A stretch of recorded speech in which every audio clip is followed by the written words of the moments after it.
నా వల్ల కాదు ఇదంతా. వేరే లాయర్ని చూసుకోండి. ఇంత మొండిగా ఉంటే ఏం చేయలేం. ఏమైంది? It's simple open and shut case. తను కోఆపరేట్ చేయకపోతే నేను చేయగలిగింది ఏం లేదు. Please, he's really important to me. కాదనుకో.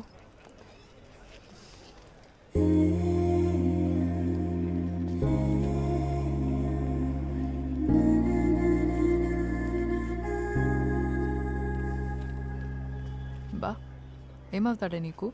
Bye ఫ్రెండా? It's a long story. సర్లే, నాకెందుకు. నీకోసం తనకు మ్యాక్సిమం బెయిల్ ఇప్పించగలను, కానీ ఈ కేసు మాత్రం టేకప్ చేయలేను. ఎందుకంటే అపోనెంట్ లాయర్ ఎవరో తెలుసా? కృష్ణమూర్తి. కోర్ట్ రూమ్ని టెన్నిస్ కోర్ట్లో ఆడుకుంటాడు. అతని మీద ఈ కేసు వాదించగలవడం ఇంపాసిబుల్. నా ఆఫీస్లో ఆయన ఫోటో కూడా ఉంటుంది తెలుసా? ఎందుకండి? He is my inspiration. ఎప్పటికైనా అంత పెద్ద లాయర్ అవ్వడమే నా అంబిషన్. మ్యామ్, అంత పెద్ద లాయర్ అవ్వాలంటే అలాంటి ఒక లాయర్ నోడిస్తేనే కదా అవుతారు. అండ్ ఈ కేసులో ఆ ఛాన్స్ ఉంది.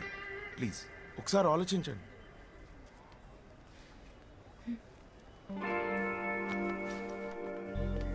Copyright case OS number 234 of 2021. Complainant SR Publishers accused on Vasudev Ganta. Yes, proceed. Your Honor, na client SR Publishers దేశంలో కల్లా ఒక లీడింగ్ పబ్లిషింగ్ హౌస్. 50 సంవత్సరాలుగా దేశ సాహిత్య సంపదకు ఎంతో కాంట్రిబ్యూట్ చేశారు, యువర్ ఆనర్. నా coming to the point, the issue here is Vasudev అనబడే ఇతను నా క్లయింట్ ఇంటెలెక్చువల్ ప్రాపర్టీ అయిన Astitva, which is the best sold novel, దాన్ని కాపీ కొట్టి స్క్రిప్ట్గా మార్చి ఒక సినిమా తీశాడు. That is not all, your honour. ఇంకో 2 పుస్తకాలను కూడా కాపీ కొట్టి అలాగే స్క్రిప్ట్గా మార్చి బాలీవుడ్లో ఒక ప్రొడక్షన్ హౌస్ కూడా అమ్మేశాడు మిస్టర్ వాసుదేవ్. ఈ కథలు రాసింది మరెవరో కాదు, 1970లో తన రచనలతో ఈ దేశాన్ని ప్రభుత్వాన్ని కదిలించిన Bengal Telugu legendary writer Shyam Singha Roy. Originals తాలూకు కాపీస్ మరియు వాసు కాపీ కొట్టిన స్క్రిప్ట్ నేను కోర్టుకి సబ్మిట్ చేస్తున్నాను. ప్లీజ్.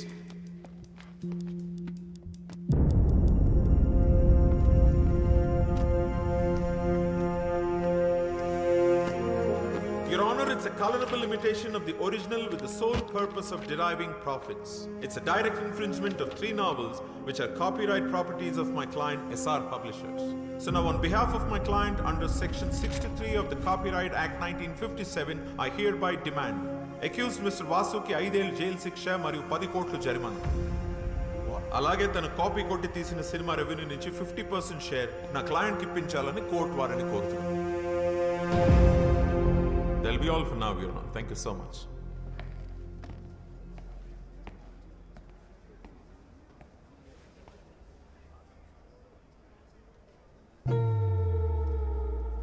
డిఫెన్స్, దీనికి మీరేమంటారు? ఇప్పటికైనా ఒప్పేసుకో. ఇంపాసిబుల్. యువర్ ఆనర్, ఇది ఒక ఫాల్స్ అక్యుజేషన్. నా క్లయింట్ ఈ అక్యుజేషన్ ఒప్పుకోవట్లేదు. We plead not guilty. My client is innocent until proven guilty. 2 కాపీస్ని కోర్టు వారు వెరిఫై చేయడం జరిగింది. 98% సేమ్గా ఉంది. కాపీ కొట్టకుండా ఎగ్జాక్ట్గా ఎలా రాస్తాడు? I don't believe it's a coincidence. తను తప్పు చేసాడు అనడానికి కోర్టుకి ప్రైమా ఫేసి ఎవిడెన్స్ సరిపోతుంది. Then how do you defend and prove your innocence? Sir, అవి సేమ్ ఎందుకునే నాకు తెలియదు. నాకు తెలిసింది ఒకటే, నేనే పుస్తకాలు చదివి నా కథలు రాసుకోలేదు. నా కథలు నా సొంతం. నేను అబద్ధం చెప్పట్లేదు. కావాలంటే లై డిటెక్షన్ టెస్ట్కి నేను ready. What? No no no no, ఇదేం సినిమా కాదు. నువ్వు అడగానే లై డిటెక్షన్ టెస్ట్కి ఇచ్చుకోవడానికి. Your Honor, పోనీ ఆ పనే చేద్దాం. అందరికీ టైం సేవ్ అవుతుంది. Let's go ahead with the లై detection test. Defence? That is the request from the defense, sir. Okay. Section 45 selection of evidence కింద ఫోరెన్సిక్ డిపార్ట్మెంట్ వారిని మిస్టర్ వాసుదేవ్ మీద లైట్ డిటెక్షన్ టెస్ట్ చేయడానికి అనుమతిస్తుంది.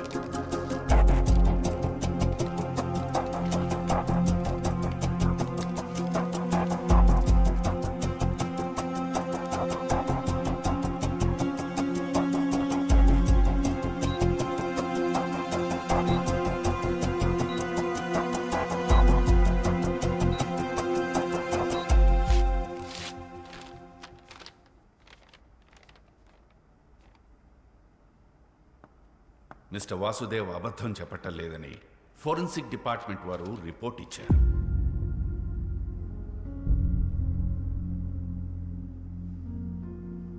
యువర్ ఆనర్, లై detection test ని corroborative evidence గా తప్ప కంప్లీట్ ఎవిడెన్స్ గా తీసుకోలేము. I'm sure the defence is well aware about this. లై డిటెక్షన్ టెస్ట్ ని చీట్ చేయగల టెక్నిక్స్ కూడా లేకపోలేదు. ముద్దాయి సరైన సాక్ష్యాధారాలతో తను నిర్దోషులని ప్రూవ్ చేసుకోవాల్సి ఉంది. ఇంకా అప్పటి వరకు మిస్టర్ వాసుదేవ్ మీద ఉన్న చార్జెస్ అలానే ఉంటాయి. That's all your honour. Your honour, అది నిరూపించుకోవడానికి మాకు ఇంకాస్త టైం కావాలి to look deep into the issue and gather more evidence. I also request for an unconditional bail for my client. Your honour, I object to the unconditional bail. Overruled. Mister Vasudev కి ఈ court unconditional bail ఇవ్వడం జరిగింది. అలాగే further evidence submit చేయడానికి defence వారికి 3 రోజుల గడువు ఇవ్వడమైంది. Till then the court is adjourned. నేనైతే కాపీ కొట్టాడనే నమ్ముతున్నాను. ఇవాళ రేపు యంగ్ ఫిల్మ్ మేకర్స్ అందరికీ ఇన్స్పిరేషన్ అనే పేరుతో వేరే వాళ్ళ కథలు దొబ్బేయడం అలవాటైంది. ఇలాంటి వాళ్ళకి అనవసరంగా పేరిచ్చి ఎంకరేజ్.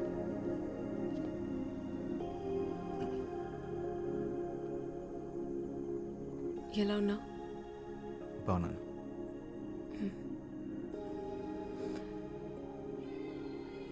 ఆ షర్ట్ నీకు బాగుంది.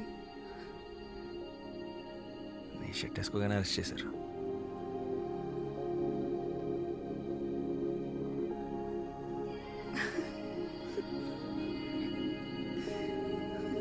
But thank you. హలో, నీకు బెయిల్ ఇప్పించింది నేను.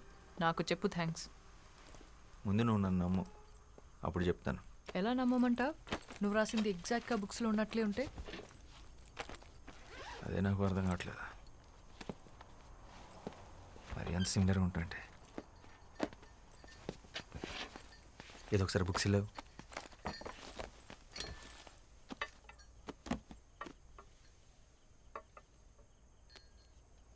శ్యామ్ సింగ్ రాయ్.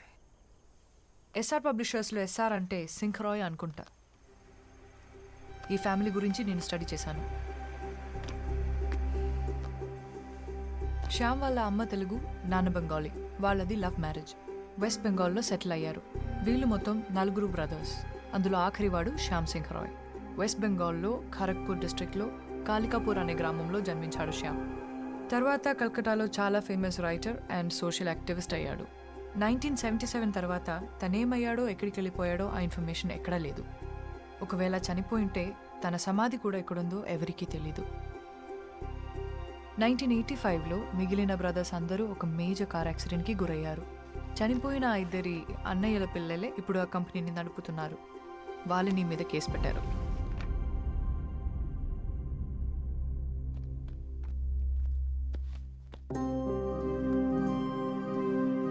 శ్యామ్కి సంబంధించి ఈ బుక్స్ మీద పెయింటింగ్స్ తప్ప ఫొటోస్ ఏమీ లేవు.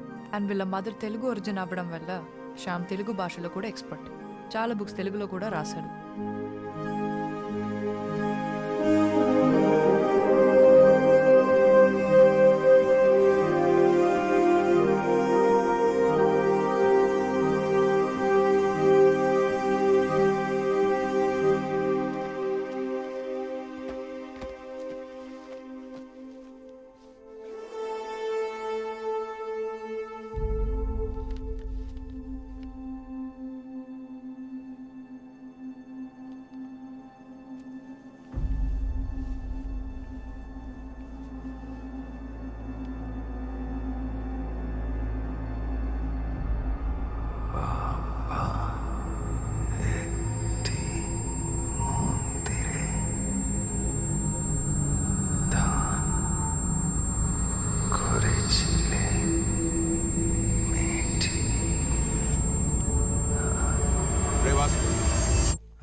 నీ చెవులోంచి మళ్ళీ బ్లడ్ వస్తుందిరా?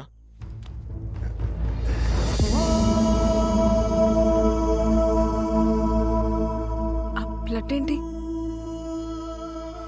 వీడు అప్పుడప్పుడు ఇలా జోన్ అవుట్ అవుతున్నాడు. అది జరిగినప్పుడు వాడికి ఏం గుర్తుండట్లేదు. అలా జరిగినప్పుడే ఇలా బ్లడ్ వస్తుంది. అదేంటి? ఎన్నిసార్లు ఇలా జరిగింది? చాలాసార్లు జరిగింది.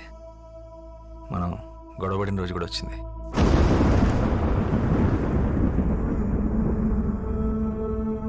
ఈ స్క్రిప్ట్ రాసినప్పుడు ఒకసారి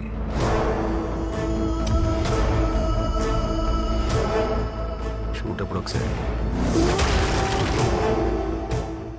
ఇలా కొన్నిసార్లు డాక్టర్ని కూడా కలిసాం. అంటే చాలా టెస్టులు చేసి స్ట్రెస్ వల్ల అని చెప్పారు. అంటే ఫస్ట్ సినిమా కదా, సరిగ్గా టైంకి కూడా పడుకునేవాడు కాదు.